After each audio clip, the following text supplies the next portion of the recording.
twebwe abasohoreho n'imeruka y'ibi. Ndagira ngo nkubwire ngo ukwiriye guhindukira ugakiza ubugingo bwawe, kuko ibitari ibyo umujinya w'Imana ukuriho. Urakora icyaha ukava mu cyaha ukajya mu kindi, ukumva ntacyo bikubwiye. Ariko ndagira ngo mpanurire ubuzima bwawe, nkubwire yuko ubugingo bwawe buri mu kaga, ugiye kurimbuka kandi uzaboroga. Umutima wawe ntabwo kurondora, igihe kirageze ibyawe Imana bishyire ku karubanda. Ndagira ngo nkubwire ngo igihe kiraje umuntu wese yikorera uwe mutwaro, kandi ndagira ngo nkubwire ngo nubwo uririmba ijuru nta nubwo uzagera no ku marembo yaryo. Niba ijambo ry'Imana riri kukubwira ngo ibyo byabereyeho kutubera kabarore, twebwe abasohoreho n'imeruka y'ibi. Ndagira ngo nkubwire ngo ukwiriye guhindukira ugakiza ubugingo bwawe. N'ubundi mbese bagashaka kureba yuko Imana n'ubundi umuntu yakora ibyaha atakora ibyaha, Imana ari inyembabazi, Imana ari uko nguko. Ariko ndagira ngo nkubwire ngo niba Imana itarihanganiye Abisiraheli,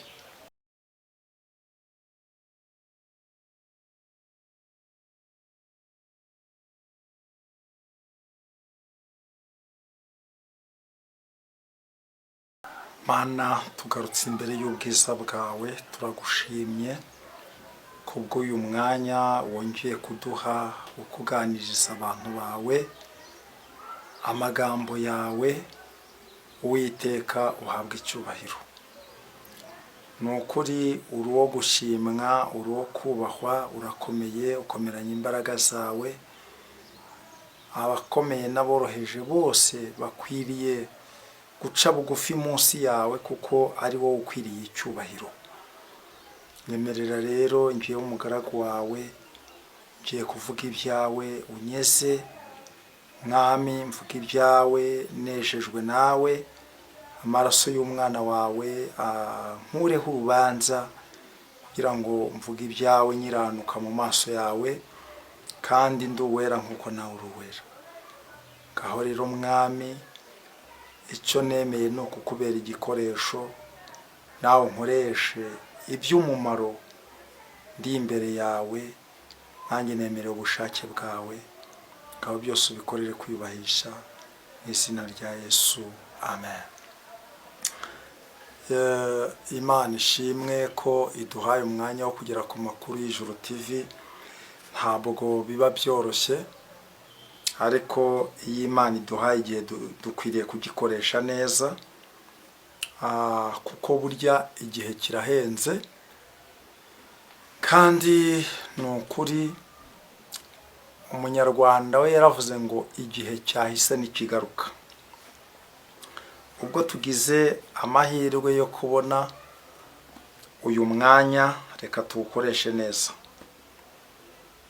Reka dusome ijambo ry'Imana dusanga mu gitabo cyangwa se mu rwandiko Pawulo yandikiye Abakorinto. Turasoma ibice byaho 10, dusome n'umurongo waho wa 5. Haranditswe ngo, ariko abenshi muri bo Imana niyabashimye, nicyo cyatumye barimbukira mu butayu. Ariko ibyo byabereyeho kugira ngo bitubera akabarore, ngo tutifuza ibibi nk'uko baba babyifuje. Imana itugirire neza cyane.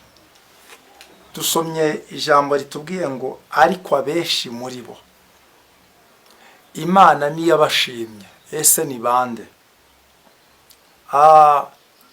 Iri jambo riravuga ku Bisiraheli. Abisiraheli bava muri Egiputa bari bafite isezerano ryo kujya i Kanani, mu gihugu cy'isezerano, kandi aho Imana yari ibabwiye ko ibaruhuye uburetwa bwo kwa Farawo, aho Imana yari ibabwiye yuko ibaruhuye, ibakuyeho ikiboko cyo kwa Farawo, ibaha isezerano ryiza ryo kubaha igihugu cy'i Kanani. Ariko bageze mu nzira bariyonona, bakora ibyangwa n'amaso y'Imana, bituma Imana ihindura umugambi wayo mu cyimbo cyo kubagirira neza, mu cyimbo cyo kubageza i Kanani, mu gihugu cy'amata n'ubuki Imana yabasezeranyije. Imana iravuga ngo intumbi zanyu zizashirira muri ubu butayu. Iyo tuvuga ubutumwa, rimwe na rimwe ari igihe Imana itubwira iduha ubutumwa bukomeye dukwiriye gutangariza abantu batari ko Imana muragira ngo ni ingome, muragira ngo Imana n'ubundi, mbese bagashaka kureba yuko Imana n'ubundi umuntu yakora ibyaha atakora ibyaha, Imana ari inyembabazi, Imana ari uko nguko. Ariko ndagira ngo nkubwire ngo niba Imana itarihanganiye Abisiraheli, aba Bisiraheli ni ishami Imana yitereye, twebwe ubundi turingurukiza. Niba Uwiteka Imana atarihanganiye ishami yitereye ubwaryo ry'umwimerere, wowe urakora ibyaha ukumva uri igiki, ukumva yuko Imana izakubabarira, ukumva yuko n'ubundi nta ngaruka z'ibyaha uzahura nazo, ukumva yuko bizarangira gutyo gusa. Bibiliya iratubwiye ngo ariko abenshi muri bo Imana niyabashimye.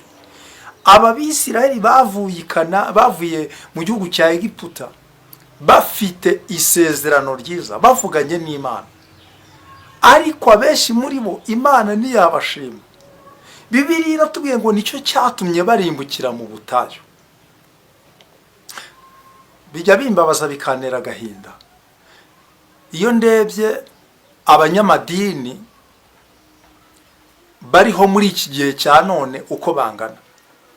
Utari umupandekote ni umudivaniste, utari umudivaniste ni umuyehova, utari umuyehova ni umwangirikani, utari umwangirikani ni umumetodiste, utari umumetodiste ni umukatolike. Mbese amadini yabaye menshi, abantu bitwa ko bamenye Imana, navuga yuko babaye benshi. Ariko nubwo abitwa ko bamenye Imana babaye benshi, ariko ibyaha nabyo birushaho kugwira, ibyaha nabyo birushaho kuzamura indi ntera. Noneho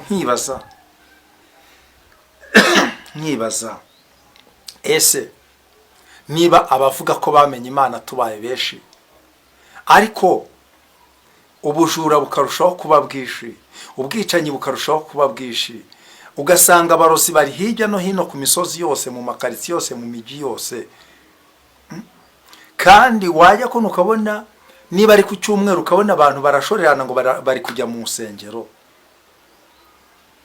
Ibyo bintu bijya bimbabaza bikantera agahinda. Ese iyi Imana twamenye koko twayimenye by'ukuri?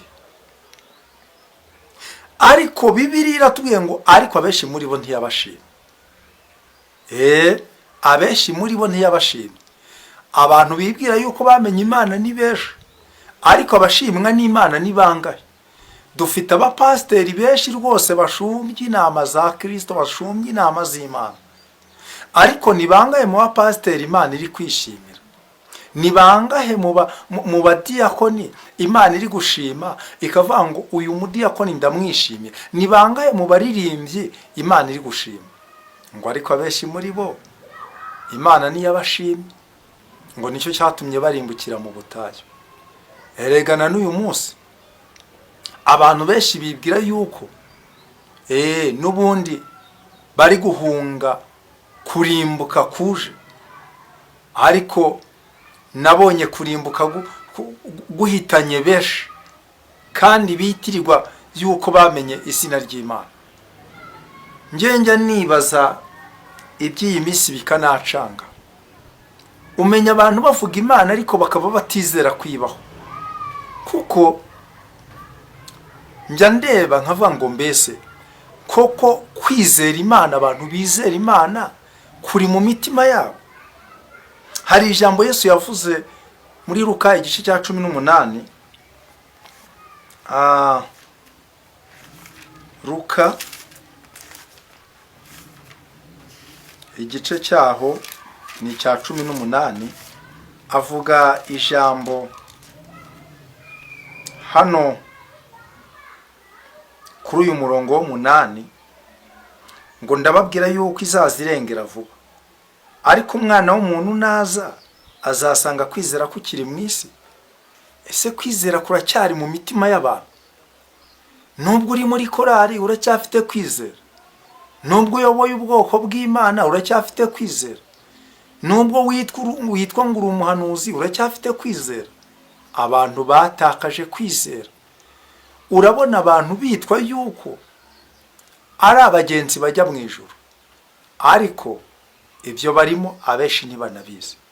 Niyo mpamvu uzayakona ukabona umuntu yitwa ko ari umugenzi ujya mu ijuru, ariko ntatinya kwiba, ntatinya kwiba. Nurambika telefoni hariya naratinya kuyihitana. Umva, mbese nukora mu mufuka inote y'igihumbi kagwa hasi ntaratinya kuyijyana, kandi abonye yuko nubundi uyitaye. Kubera iki? Abantu bamaze gutakaza kwizera, cyangwa se bari mu bintu batazi n'ibyare byo. Ariko ikintu gikwiriye umuntu wese uneze amatwi nuko witirirwa umuntu w'Imana, ariko Imana ikwemera, Imana ikubona mu bantu bayo. Niba abifuje ibibi bitarabaguye neza, nta mahoro babiboneyemo, kandi baritirirwaga ubwoko bw'Imana, turebye dusanga Abisirayeli barakomotse kuri Yakobo, kandi Imana itoranya urubyaro rwa Yakobo nk'ubwoko bwayo yishimiye. Niba abifuje ibibi mu bwoko bw'Abisirayeli bitarabaguye amahoro, twebwe muri iki gihe cya none turihagararaho, turihumuriza ngo nta kibazo dufite, ariko tugwije ibibi. Nimureke duhindukire, yemwe abaririmbye. Ni ukuri kuba mu murimo w'Imana tukaba muri ibi bintu rwose, ni ukuri Imana itatwishimiye. Njya ndeba n'imvu niba mw'uyu murimo w'Imana nkumva ngize n'agahinda, biranambabaje. Nimureke dukizwe neza. Hari uwaririmbye gukizwa nabi bitera umwaku. Ni ukuri gukizwa nabi bitera umwaku, uravunika kandi ukazaruhira ubusa. Ariko iyo ukijijwe neza, haleluya, iyo ukijijwe neza ukorera Imana, kandi ukaba ufite ibyiringiro bizima, kandi ukaba wiringiye yuko hari ingororano, n'ubundi ukamenya neza yuko naho waba uriho, naho wapfa, icy'ingenzi ari uko uzabona ubugingo buhoraho. Abenshi muri bo Imana niyabashimye. Ese niba abenshi muri bo Imana itarabashimye, genzura umutima wawe uvuge ngo icyakora njyewe Imana iranyishimiye mu murimo wayo, Imana iranyishimiye mu gusenga, Imana iranyishimiye. Ikintu gituma Imana itishimira abantu ni ibyaha bakora. Ntugire ngo hari ikindi. Ibyaha bakora nibyo bituma Imana itabishimira. Ariko uyu mwanya nohindukira ukabwira Imana ngo Mana mbabarira, nakoze ibyangwa n'amaso yawe, nagiye kure yawe, rwose naraguhemukiye, ibyo wambujije ndabikora, narihandagaje, mpinduka icyihebe mu maso yawe, ariko mbabarire. Imana irakubabarira. Iyi Bibiliya tubona aya ni amagambo y'Imana. Aya magambo y'Imana ntabwo azagenda gutyo gusa ngo birangire. Niba ijambo ry'Imana riri kukubwira ngo ibyo byabereyeho kutubera kabarore, twebwe abasohoreho n'imeruka y'ibi, ndagira ngo nkubwire ngo ukwiriye guhindukira ugakiza ubugingo bwawe, kuko ibitari ibyo umujinya w'Imana ukuriho. Nibyo, uraryama ugasinzira, urakora bikemera, imishinga yawe iragenda neza, ariko umujinya w'Imana ukuriho. Nibyo, urasambana bikemera, ufite abana hirya no hino, wakuyemo inda nyinshi, uraryama rwose kumva nta n'icyo umutima ugushinze, ariko umujinya w'Imana ukuriho.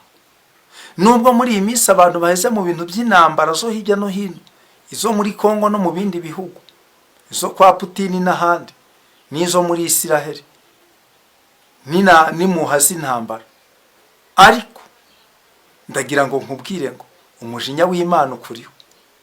Nubwo wihagazeho kumva uguwe neza, urakora icyaha ukava mu cyaha ukajya mu kindi, ukumva ntacyo bikubwiye, ariko ndagira ngo mpanurire ubuzima bwawe, nkubwire yuko ubugingo bwawe buri mu kaga, ugiye kurimbuka kandi uzaboroga, uzahora urira iteka ryose, kandi Imana yaraguhaye agahenge. Hindukira, gusambana no gusinda ibyo ntacyo byakumarira. Kujya mu bapfumu igihe wagiriye wungutse iki?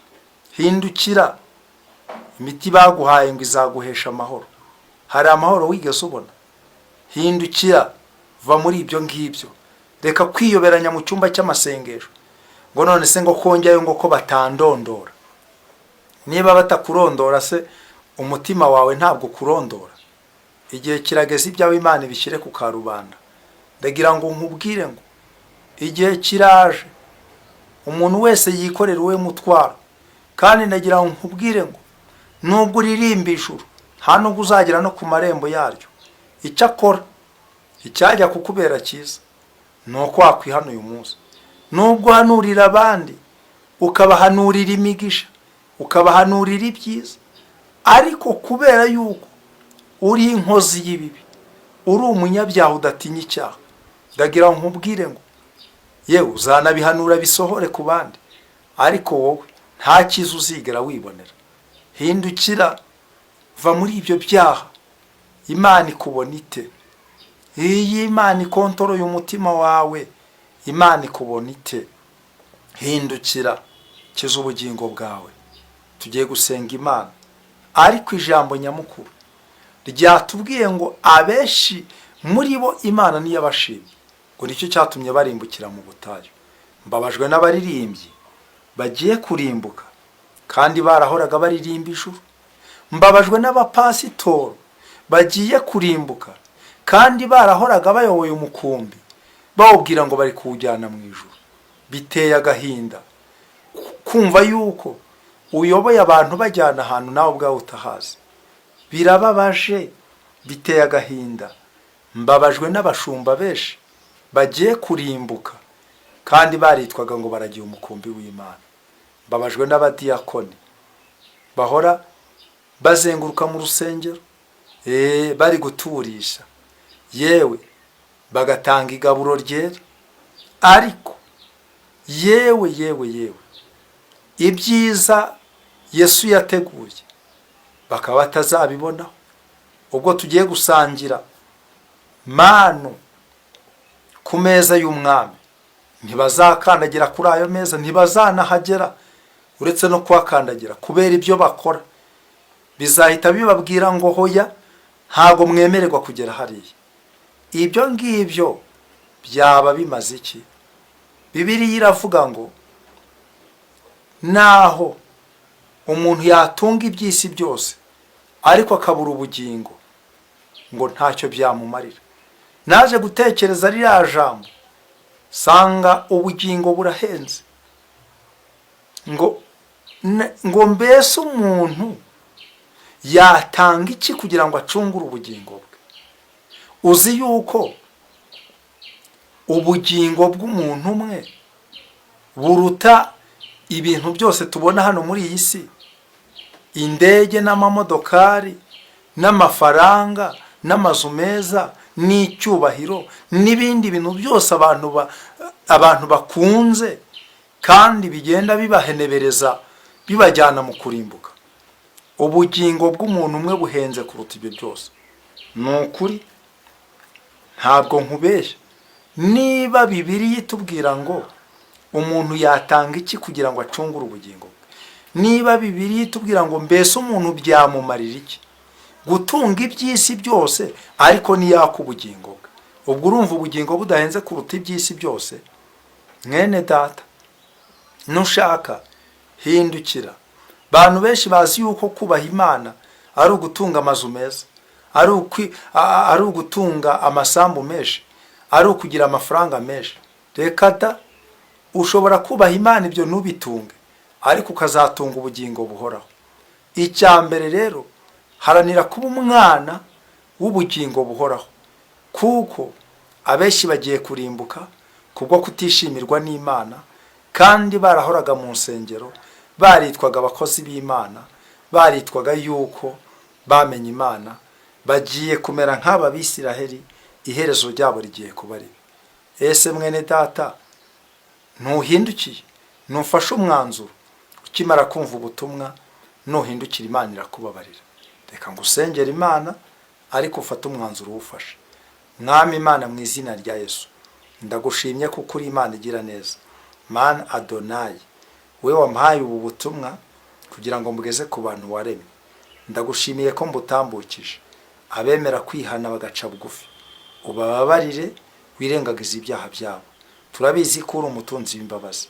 Ngaho kugira neza kwawe gukomeze kubana natwe twese, kandi kubane n'abatuye isi yose, kandi ukize ubugingo bwa benshi, kuko tubonye ko Abisiraheli ntabwo abenshi wabishimiye, ndetse ngo nicyo cyatumye barimbukira mu butayu.